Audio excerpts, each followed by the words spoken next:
د ډلهییز برید قربانیانو په مرګ ویر کوي. دا د کابل تېرې ورځې برید قربانیانو کورنۍ غړي دي چې د 25 وژل شوو سیکانو له امله د غم په ټغر ناست دي. ډېره یې خپل ورونه، خویندې او ان کوچني ماشومان له لاسه ورکړي. له ډلې رویندر کول ته دا غم تازه نه دی، بلکې په ورته بریدونو کې په ننګرهار او کابل کې د کورنۍ 14 غړي له لاسه ورکړي دي.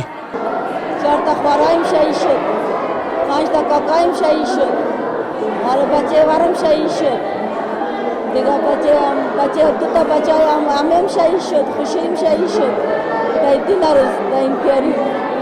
دیگه 14 نفر در جلال آباد ما شهید شد. د وروستي دیدن وروستۍ چیغې میندې او پلرونه په وژل شوو د وروستي ځل لپاره ویر کوي.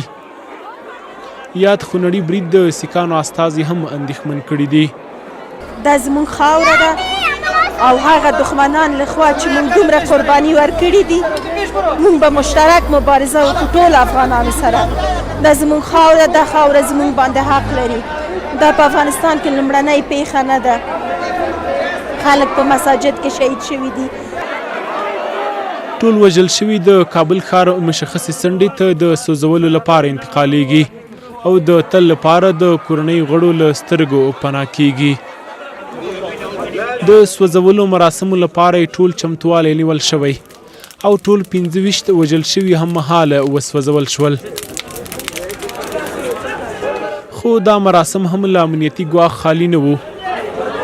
د 25 افغان سیکانو سسکار مراسم یا هم د سونې مراسم دلته ترسره شول، خو په ټوله کې دغه مراسم له امنیتي تهدیداتو هم خالي نه وو.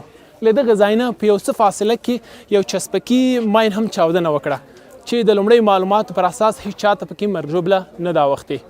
فرید الله سعادت، ازادي راډیو، کابل.